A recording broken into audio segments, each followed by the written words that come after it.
आज हम मनु के अनुसार राज्य का कार्यक्षेत्र के विषय में अध्ययन करेंगे। मनु स्मृति में उपलब्ध विवरण के अनुसार राज्य के प्रमुख कार्य बताए गए हैं, जिनका हम अध्ययन करेंगे कि मनु स्मृति में मनु ने राज्य के कौन कौन से कार्य बताए हैं कि उन कार्यों को राज्य के द्वारा किया जाना चाहिए। तो उन्होंने कहा कि मनु ने राज्य की उत्पत्ति का एकमात्र कारण बताया अराजकता से उत्पन्न है एवं अन्याय से को समाप्त करना, कि जब सृष्टि के प्रारंभ में चारों ओर अराजकता फैली हुई थी, शक्तिशाली व्यक्ति निर्बल और कमजोरों को परेशान कर रहे थे और ऐसी स्थिति को समाप्त करने के लिए राज्य की उत्पत्ति या राजा की उत्पत्ति मनु ने बताई है। अतः राज्य का जो मुख्य उद्देश्य है, मुख्य कार्य है, मुख्य कर्तव्य है, वो है प्रजा की रक्षा करना, कि प्रजा की रक्षा करने के लिए ही राज्य की उत्पत्ति हुई। मनु स्मृति में कहा है कि व्यक्ति के जीवन में मत्स्य न्याय की स्थिति उत्पन्न हो जाने की आशंका के प्रतिकार हेतु ब्रह्मा ने राज्य की रचना की, कि जब प्रारंभ में मत्स्य न्याय था, कि कानून नाम का कोई शासन नहीं था, चारों ओर अव्यवस्था थी, अशांति थी, अराजकता थी और असहाय एक कमजोर व्यक्तियों को बलवान व्यक्ति परेशान करते थे, चारों मत्स्य न्याय था। तो इसको समाप्त करने के लिए ब्रह्मा जी ने राजा की उत्पत्ति की, राज्य की उत्पत्ति की। अतः राजा का प्रथम कर्तव्य राज्य के व्यक्तियों की रक्षा करे, आंतरिक दृष्टि से अपराधियों एवं समाज कंटकों से प्रजा की रक्षा के साथ ही बाह्य आक्रमणों से प्रजा की रक्षा हेतु को भी मनु ने राज्य का महत्वपूर्ण दायित्व माना है, कि राज्य को आंतरिक रूप से प्रजा की रक्षा करनी चाहिए, आंतरिक रूप से समाज में शांति स्थापित करनी चाहिए, और जो समाज कंटक हैं, समाज विरोधी हैं, दुष्ट व्यक्ति हैं, उसको उनको दंडित करना चाहिए और प्रजा की बाहरी आक्रमणों से रक्षा भी करनी चाहिए, जिससे कि प्रजा सुख शांति से जीवन व्यतीत कर सके और राज्य सुरक्षित रह सके। मनु ने कहा कि युद्ध के आवश्यकता होने पर ही शासक तभी युद्ध करे जबकि प्रजा को उससे कम नुकसान हो, कम से कम हानि। कि मनु युद्ध के ज्यादा पक्षधर नहीं थे, उन्होंने कहा युद्ध तभी करना चाहिए जब आवश्यक हो, और आवश्यकता ये है कि उसमें जनता को कम से कम नुकसान हो, कम से कम जनहानि होनी चाहिए। मनु के अनुसार राज्य को अपराधियों व समाज कंटकों से प्रजा की रक्षा करनी चाहिए, जो आपराधिक प्रवृत्ति के हैं, दुष्ट हैं, समाज विरोधी हैं, समाज कंटक हैं, उनसे प्रजा की रक्षा करनी चाहिए और उसे अनाचार, चोरी, डकैती आदि जैसे दुस्साहसिक कार्यों की समाप्ति के लिए अपनी दंड शक्ति का प्रयोग करने चाहिए, ये मनु ने कहा। आगे उन्होंने कहा कि मनु ने कहा कि शासक को प्रजा के सुख दुख की जानकारी रखनी चाहिए, कि उसको इस बात का पता रहना चाहिए कि राज्य में सुख है या नहीं, जनता दुखी तो नहीं है, दुखी है तो किस कारण से है, और उनके सुख में कौन कौन व्यवधान पैदा कर रहा है, इस बात की राजा को जानकारी रखनी चाहिए और प्रजा के लिए विभिन्न प्रकार की आवश्यकता की वस्तुओं की पूर्ति की व्यवस्था करनी चाहिए, कि प्रजा के सुख समृद्धि जीवन यापन के लिए जो भी वस्तु हैं उसकी व्यवस्था का दायित्व भी राज्य का प्रमुख कार्य है। राज्य का कर्तव्य है कि समाज के विभिन्न वर्गों को आवश्यकता तथा उसकी स्थिति के अनुसार सहायता या अनुदान देना चाहिए, और मनु ने बुद्धिजीवी वर्ग के जीवन निर्वाह के लिए स्पष्ट राज्य को उत्तरदायी मानते हैं, और मनु ने राजा से अपेक्षा की है कि वह धर्म पूर्वक प्रजा का निरंतर पालन करता रहे। मनु ने कहा कि राजा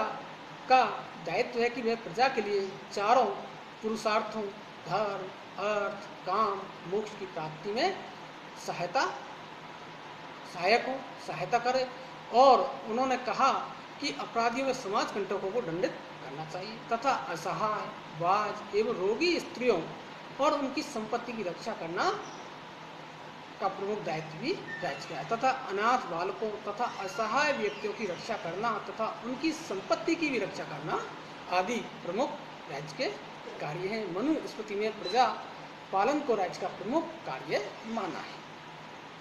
मनु ने अपने ग्रंथ मनुस्मृति में समस्त वर्णों एवं आश्रमों की रक्षा को राज्य के आवश्यक दायित्व के रूप में स्वीकार किया है कि उन्होंने 4 वर्ण बताए,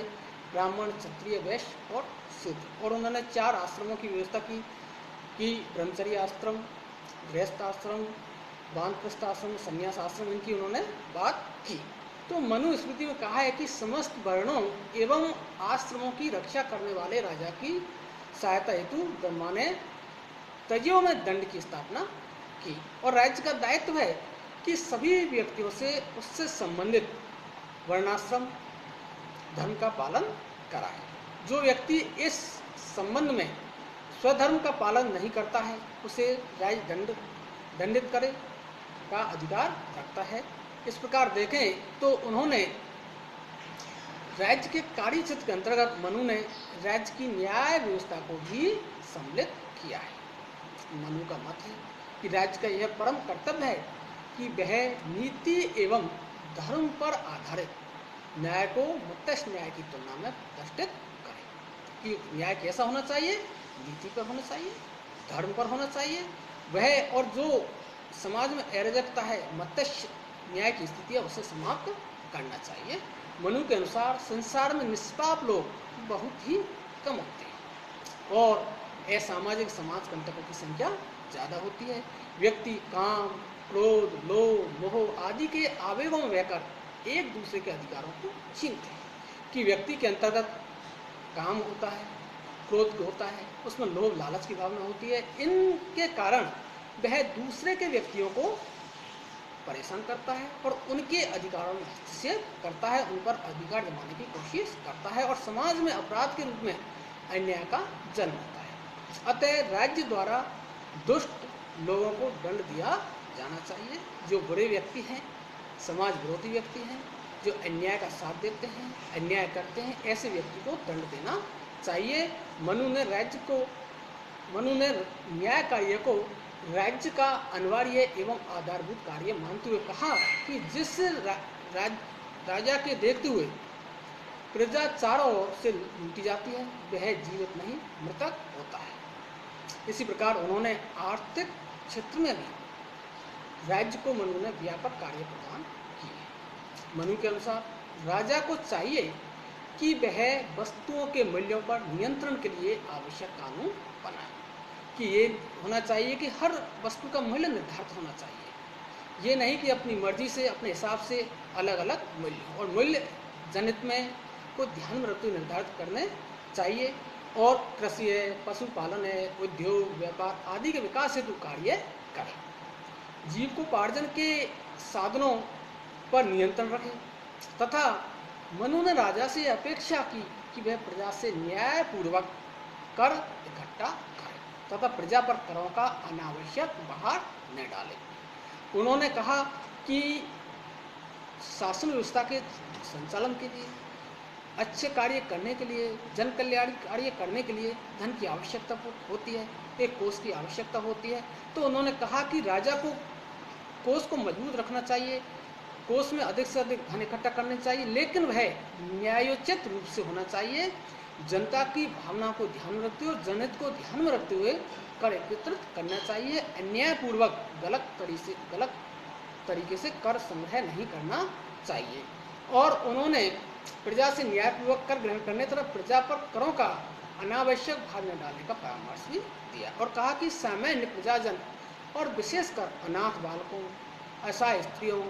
ब्राह्मणों आदि के धन की समाज कंटकों से रक्षा करना भी राज्य का दायित्व है। कि जो समाज के कमजोर वर्ग हैं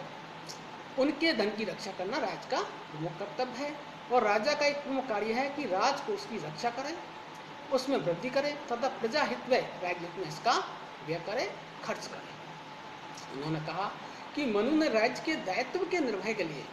ये आवश्यक माना कि राज्य के पास सक्षम और संगठित प्रशासनिक व्यवस्था होनी चाहिए, क्योंकि बिना प्रशासनिक व्यवस्था के राज्य व्यवस्था का संचालन नहीं किया जाता। राज्य के प्रशासन के संचालन व नियंत्रण के लिए राजा द्वारा योग्य मंत्रियों की नियुक्ति की जानी चाहिए और राजा अपनी मंत्री परिषद की मदद से इन विभिन्न विभागों के प्रशासन का संचालन एवं नियंत्रण करे। मनु के अनुसार राजा को सदैव इन विभागों में जो मंत्री हैं उनकी नियुक्ति करते समय उनके गुणों, चरित्रवान, राजभक्त, अधिकारी व कर्मचारी की नियुक्ति करनी चाहिए और उसके बाद गुप्तचरों के माध्यम से उनके चरित्र एवं आचरण पर निगाह रखनी चाहिए, नियंत्रण रखना चाहिए। जो अधिकारी भ्रष्ट हों, गलत हों, राजकारी की उपेक्षा करने वाले हों और जो जनता को परेशान करने वाले हों, जनता को पीड़ित करते हों, उन्हें राजा द्वारा दंडित किया जाना चाहिए। और उन्होंने कहा कि मनु ने अपने राज्य के हितों की रक्षा की वृद्धि की दृष्टि से विदेश नीति के विवेकपूर्ण संचालन पर बल दिया है। राज्य का यह प्रमुख कार्य है कि वह बाह्य आक्रमणों से प्रजा की रक्षा करे और राजा को चाहिए कि वह शत्रु राज्यों का नाश करे एवं उन्हें पीड़ित करे और उन्हें कर व भेंट देने के लिए विवश करे, ये उन्होंने कहा था। राजा को मंडल सिद्धांत और नीति के 4 उपाय 60 गुण नीति के अनुसार व्यवहार करना चाहिए। उन्होंने कहा कि मनु ने मंडल सिद्धांत में 12 मंडलों की बात की है और उन्होंने नीति के 4 उपाय बताए हैं, साम, दान, भेद, दंड। और उन्होंने 60 गुण नीति के अंतर्गत संधि, विग्रह, याम, आसन, द्विवेदी भाव, संशय आदि की बात कही है। इस प्रकार से मनु ने राज्य के कार्य क्षेत्र के बारे में बताया है।